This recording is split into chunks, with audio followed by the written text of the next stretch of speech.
తన తండ్రి వైఎస్ వివేకానందరెడ్డి హత్య కేసుకు న్యాయం జరగాలంటే రానున్న ఎన్నికల్లో జగన్మోహన్ రెడ్డి అధికారంలోకి రాకూడదని, అందువల్ల వైసీపీకి ఎవరూ ఓటు వేయొద్దంటూ కూడా తీర్మానించారు వైఎస్ సునీత.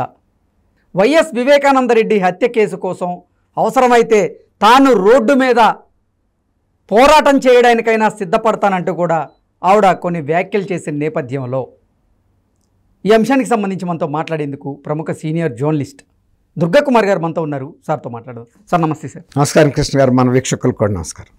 సార్, తన తండ్రి హత్య కేసుకి న్యాయం జరగాలి అంటే రానున్న ఎన్నికల్లో జగన్మోహన్ రెడ్డి అధికారంలోకి రాకూడదని, ఎట్టి పరిస్థితుల్లోనూ వైఎస్ఆర్సీపీకి ఓటు వేయొద్దంటూ కూడా తీర్మానించారు వైఎస్ సునీత గారు.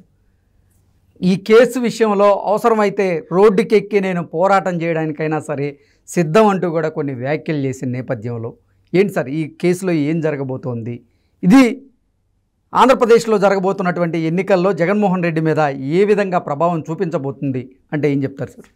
ఇది డాక్టర్ వైఎస్ సునీతారెడ్డి గారి వ్యక్తిగత ఘోష కాదండి. ఇది ఆంధ్రప్రదేశ్ ప్రజల అందరి ఘోష. అది ఆమె నోట వెంట వినపడింది, అది ఢిల్లీలో వినపడింది.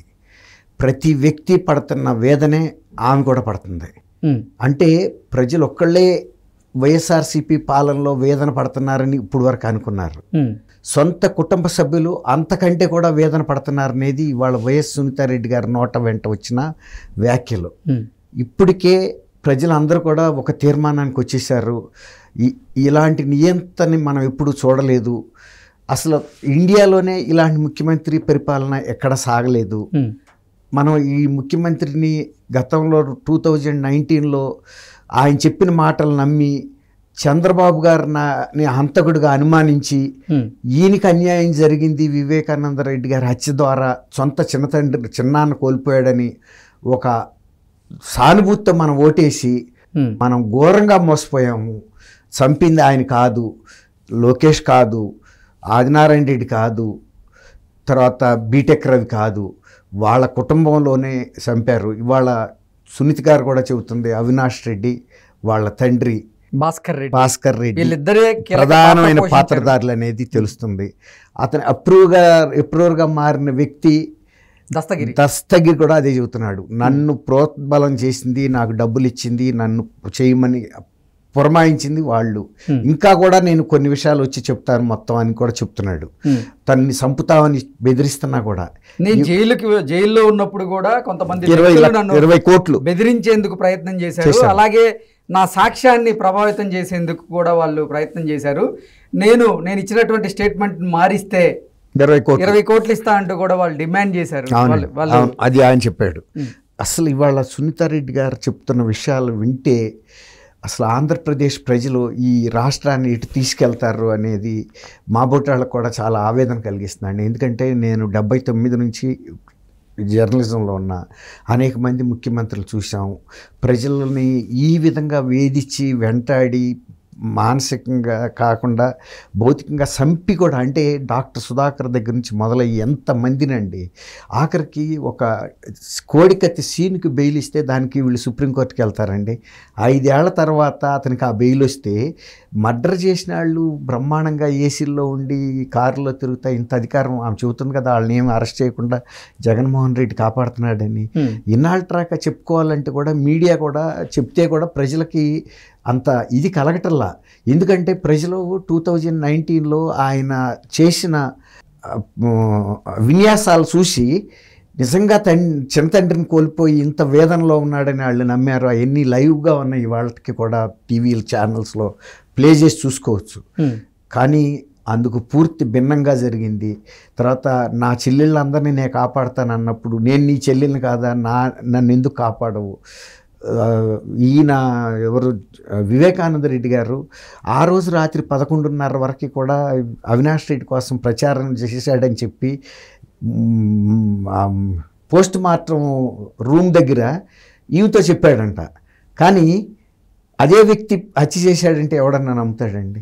చూడండి అతని కోసం 2017లో కూడా నా తండ్రిని ఓడించింది ప్రజలు కాదు, నా సొంత కుటుంబంలో వీళ్ళే ఓడించారు, దాంతో ఆయన అసలు రాజకీయాలకి దూరంగా ఉంటాడని అనుకున్నారు. కానీ దాన్ని ఆయన అవమానంగా తీసుకోలేదు, పట్టుదలగా తీసుకుని ఇంకా రెట్టింపు ఉత్సాహంతో దిగేటప్పటికి వీళ్ళకి ఎక్కడ అడ్డం వస్తాడు అని ఆ తర్వాత హత్య కూడా చేశారు. ఫస్ట్ ఓటమితోనే ఆయన్ని రాజకీయంగా హత్య చేయాలని చూశారు. ఆయన అది పట్టించుకోలే, దాన్ని ఒక ఛాలెంజ్గా తీసుకుని మళ్ళీ ఇంకా సురుగ్గా రాజకీయాల్లోకి వస్తే వీళ్ళకి జరిగే నష్టం ఏంటంటే ఆయన కేవలం వైఎస్ రాజశేఖర రెడ్డి గారి కుటుంబీకులు, ఆయన వారసులు మాత్రమే రాజకీయంలో ప్రొజెక్ట్ అవ్వాలి. ఈ కుటుంబం త్యాగం చేసింది, ఈ కుటుంబం కష్టపడింది, దీని ఫలితాలు భాస్కర్ రెడ్డో లేకపోతే అవినాష్ రెడ్డో ఇంకొకళ్ళు అనుభవించడానికి ఆయనకి ఇష్టం లేదు. కానీ వీళ్ళ కుటుంబంలో ఉన్న వ్యక్తులే కొంతమంది అవినాష్ రెడ్డి, భాస్కర్ రెడ్డికి రక్త సంబంధికులు ఉన్నారు. వాళ్ళు ఆ కుటుంబాన్ని తీసుకురావటం కోసం ఇవాళ ఈయన్ని బలిపశువుని చేశారనేది ఆమె చెబుతున్నమాట. ఇప్పుడు భారతిరెడ్డి గారి పాత్ర కూడా ఇందులో చాలా కీలకంగా ఉందని చెప్తుంది. తర్వాత ఇంకోటి అడుగుతుంది, ప్రజలు అసలు వీళ్ళ నిజ స్వరూపాలు అర్థం చేసుకుని ఇవాళకైనా మనం అందరం కళ్ళు తెరిచి ఈ ప్రభుత్వాన్ని ఓడించకపోతే ఏ విధమైన పరిణామాలు జరుగుతాయో, తర్వాత ఈ కేసు విషయంలో ఎందుకు అడ్డం పడుతున్నారు, ఎందుకు ఒక అడుగు కూడా ముందుకు వెళ్ళిపోతుంది, సిబిఐని కూడా ప్రభావితం చేస్తున్నారు, సిబిఐని బెదిరిస్తున్నారు, సిబిఐ అధికారుల మీద కేసులు పెట్టారు. జగన్మోహన్ రెడ్డి చేస్తున్న ప్రతి వికృత చేష్ట, ప్రతి నియంతృత్వ చర్య, ఆయన స్వభావం అంతా కూడా ఇవాళ ఒక ఎక్స్రే లాగా ఆంధ్రప్రదేశ్ ప్రజల ముందు పెట్టిందండి. పెట్టిన ఎవరు? వివేకానంద రెడ్డి గారి సొంత కూతురు, ఈయనకి చెల్లెలు డాక్టర్ సునీత్ గారు. ఆమెకి రాజకీయంగా ఏ విధమైనటువంటి కోరికలు లేని మనిషి. కానీ ఇలాంటి నియంతృత్వంతో రాష్ట్రాన్ని ఈ స్థితికి తీసుకెళ్లారంటే ఎక్కడికి వెళ్ళినా కూడా వివేకానంద రెడ్డి గారి హత్య గురించి అడుగుతుంటే ఆమె చెప్పలేని పరిస్థితి. ఆమె అనుకున్నానని చెప్పింది, నా తల్లి నా జగన్మోహన్ రెడ్డి కేసులు వేస్తే దీని మీద సిబిఐ మీద విచారించమని కోర్టులో కేసు వేస్తే, ఇది ఎన్నికల ముందు నేనేదో న్యాయం కోసం నిలబడతాడనుకున్నాను, గెలవంగానే తను కేసును ఉపసంహరించుకున్నాడు, సిబిఐ అక్కర్లేదన్నాడు, కేసుని ఎక్కడా ముందుకు వెళ్లకుండా అడ్డం పడుతున్నాడు అనే మాటలో చెప్తుంటే అసలు ఒళ్ళు జలదరిస్తుంది. ఇప్పుడు రాక ఏదైనా శంకులో పోస్తే కానీ తీర్థం అవదంటారు కదండి. ఇవాళ ఎవరి నోటెమ్మటి వచ్చిన ఈ వ్యాఖ్యలు, నిన్న ఆమె కాన్స్టిట్యూషన్ క్లబ్కి వెళ్ళినప్పుడే మొత్తం నేషన్ అంతా కూడా ఎదురు చూస్తుంది, జాతి ఏ విధమైనటువంటి ఇది ఏం చెబుతుందని. ఏం చెప్పడానికి ఏం లేదు. ఆమె గతంలో కూడా ఇంచుమించుగా ఇదే భావం చెప్పినప్పటికీ ఇప్పుడు పేర్లతో కూడా స్పష్టంగా చెబుతుంది. తర్వాత నేను రోడ్డు మీద వచ్చి పోరాటం కూడా చేస్తాను, నాకు మీడియా సహకారం కావాలని అడుగుతుంది. ఎందుకంటే రాజ్యాంగ వ్యవస్థలో ఏమీ కూడా చేయలేకపోయింది. ఇవాళ కాన్స్టిట్యూషన్ క్లబ్కి వెళ్ళి మాట్లాడిందంటే ఆమె జాతి దృష్టిని వివేకానంద రెడ్డి గారి హత్యా కేసు మీదకి మళ్ళించడానికి, అలాగే మరీ ముఖ్యంగా తెలుగు ప్రజల యొక్క దృష్టిని ఈ కేసు మీదకి మళ్ళించి, ఈ కేసులో నిజమైన అంతకులు పరిపాలకులుగా ఉన్నారు, ఇలాంటి పరిపాలకుల్ని కనుక మళ్ళీ మీరు కనుక కొనసాగిస్తే వచ్చే 5 సంవత్సరాలు కాదు ఇక ఆంధ్రప్రదేశ్లో ఏ విధమైన వాతావరణం ఉంటుందనేది ఆమె హెచ్చరించినట్టుగా క్లియర్గా తెలుస్తుంది. అవసరమైతే నాకు ప్రజల తీర్పు కోరతాను అందంటే ఆమె ఎన్నికల్లో కూడా రేపు పులివెందుల్లో కానీ కడప నుంచి కూడా పోటీ చేస్తా. ఆమె మనసుకు వ్యతిరేకమైనా సరే ప్రజల యొక్క తీర్పు వివేకానంద రెడ్డి గారి హత్య మీద న్యాయం జరగాలి, అంతకులు శిక్ష పడాలి అని ఒక ప్రజాభిప్రాయాన్ని చూపించడం కోసమైనా ఇవాళ ఆమె ఎన్నికల్లో పోటీ చేయడానికి కూడా సిద్ధపడింది అనేది ఆమె మన వ్యాఖ్యల ద్వారా అర్థమవుతుంది. ఎందుకంటే ఈమెతో ఉన్న కొంతమంది స్నేహితులు నాకు అమెరికాలో ఉన్నారండి. ఆమె అమెరికా వెళ్ళినప్పుడు కూడా అక్కడ మిత్రులు అడుగుతున్నప్పుడు చాలా బాధపడుతున్నట్టు, ఆవేదన పడుతున్నట్టు నాకు సమాచారం ఉంది. ఎందుకంటే అక్కడ ఈమెకి చాలా మంది ఆత్మీయులు ఉన్నారు. అందుకని గతంలో రాజశేఖర రెడ్డి గారు ఈయన భర్త కూడా అమెరికాలో ఉండొచ్చారు. కాబట్టి ఆమె ఎప్పుడు కూడా అహరహం కూడా తండ్రి మరణం ఇలాంటి దుస్థితిలో, అంటే ఎంత దారుణంగా హత్య చేశారు, ఇంకా పైగా ఈవిని చంపుతామని బెదిరింపులు కాల్సి వచ్చేటప్పటికి తట్టుకోలేని పరిస్థితిగా ఉంది. అంటే న్యాయం అనేది ఆంధ్రప్రదేశ్లో లేదా, ప్రజలకి అంతకులు కనపట్టలేదా, వాళ్ళకి ఇంకా ఓట్లు వేస్తారా మీరు? ఇవాళ కూడా 2019లో వేశారు, అది మోసపూరితంగా ఇంకా మోసపోతారా అనేది ఇవాళ ఎన్నికల ముందు ఆమె కళ్ళు తెరిపిస్తుంది అందరికీ. ఒకవేళ కనుక ఎవరన్నా తెరుచుకోలేకపోతే ఇక అది ఆ రాష్ట్ర దుస్థితి అనుకోవాలి. లేకపోతే ఒక రకంగా ఏం చెప్పాలంటే మనం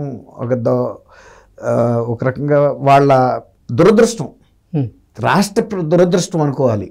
ఇట్లాంటి పరిస్థితుల్లో ఆ మేల్కొల్పు, ఇది ఒక మేల్కొల్పుగా నేను భావిస్తున్నా. ఆంధ్రప్రదేశ్ ప్రజలకి ఈ పార్టీలన్నీ చెప్పడం వేరండి. సొంత కుటుంబంలో బాబాయిని చంపి ఆ నిందను కూడా ఇతరుల మీద వేసి తను రాజకీయ లబ్ధి కోసం ప్రయత్నించాడంటే ఆ వ్యక్తి ఎవరి మరణాన్నైనా ఆయన ఎందుకు గుండెకి తీసుకుంటాడండి, ఆయన ఆత్మకి తీసుకుంటాడు.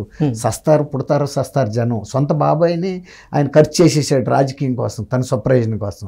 డాక్టర్ సుధాకర్ను XYZని ఎంతమందినైనా చేయగలడు. ఇప్పుడు ఆయన్ని డ్రైవర్ని డోర్ డెలివరీ చేయించిన అనంతబాబుని రక్షించడానికి ఎంత ప్రయత్నిస్తున్నాడో, సొంత బాబాయిని చంపినాడు కూడా అంతకన్నా ఎక్కువ రక్షిస్తున్నాడు. రెక్కల కింద కోడి గనక పొదిగి బిడ్డల్ని, కోడి పిల్లల్ని కాపాడుతూ చూసారు, ఆ విధంగా అంతకులను కాపాడుతున్నాడు ఈయన. అది ఎటువంటి వ్యక్తో మనం అర్థం చేసుకోవాలి. ఓకే అది. Okay sir, thank you. Thank you Krishna.